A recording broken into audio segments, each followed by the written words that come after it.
Okay, folks, I wrote an article. Well, I write a lot of articles for my Goldwing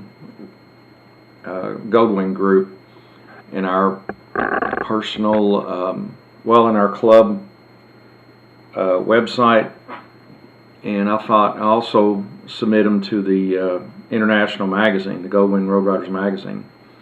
And I thought, well, I'll make a video, and that way the rest of the world could see these articles that I write. This one's based on spark plugs. Spark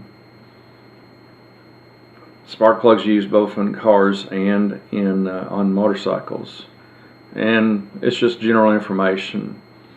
And hope you guys like it. Hope it gives you some good information you didn't know. I'll start it off. I will write an article of what I know about spark plugs. They've been around for about 110 years now.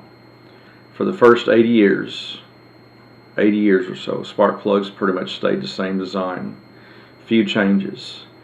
Now in the last 30 years, engineers are throwing a lot of different things out there, and there is some good things to report about spark plugs. Now let's go back to the beginning.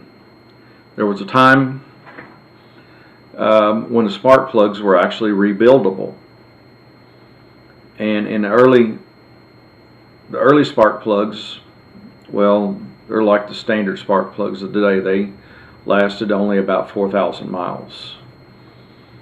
Many people don't know this, but the removable top nut on the spark plug is a throwback to old times, when you'd take the nut off, put your wire on, it had a hole in it, and put the nut back on, and that's how it was held in place. I don't know why they still do that, because nobody makes wires like that anymore, unless it's for aircraft use, which they bolt them down in aircraft.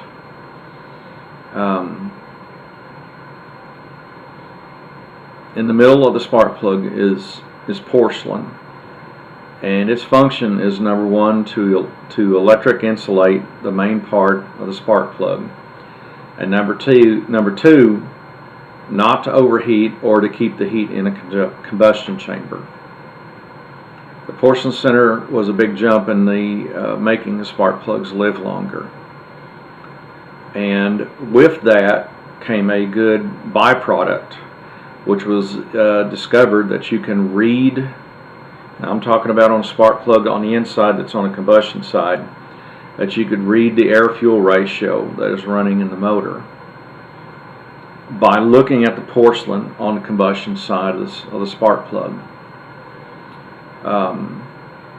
Now you'll see race car drivers doing this after they go out and race. They'll pull the plugs and take a look at them. That's what they're doing, is seeing if the air-fuel ratio is running properly.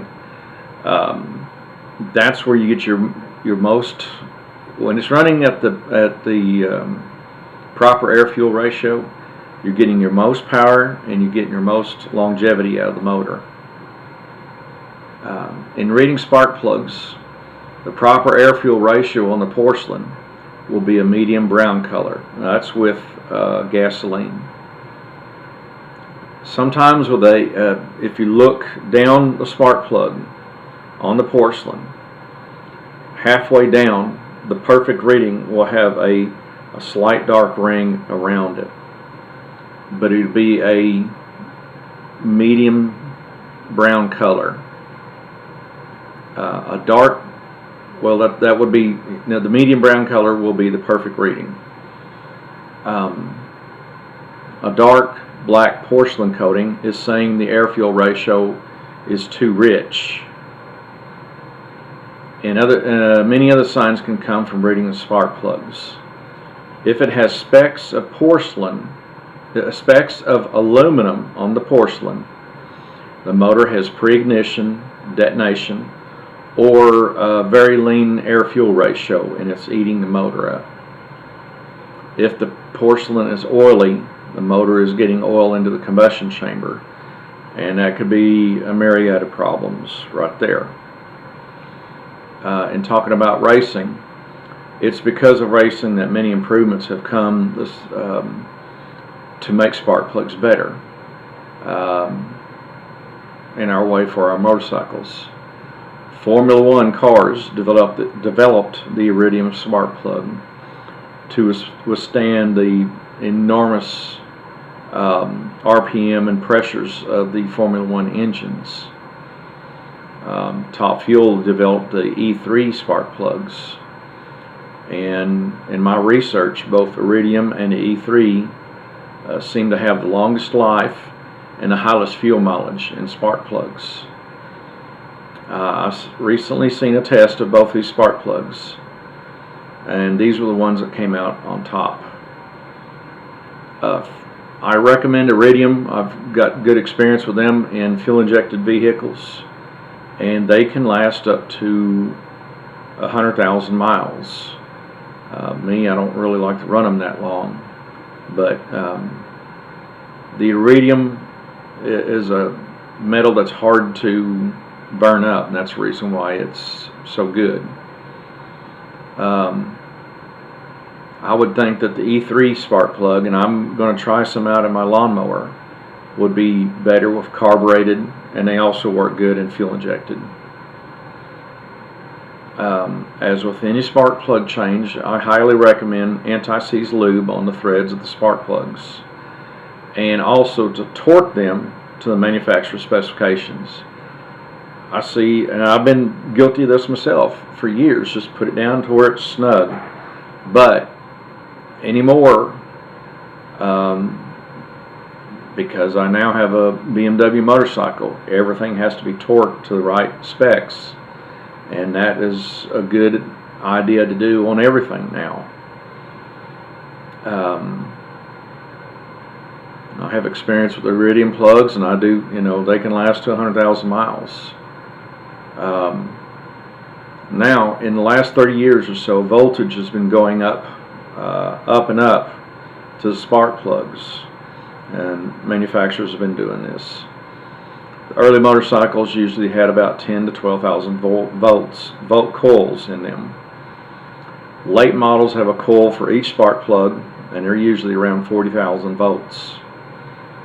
The higher voltage has had some very good positive results for the spark plugs.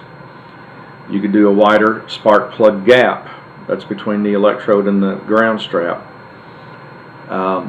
which gives you more room and a better chance to ignite the ignition.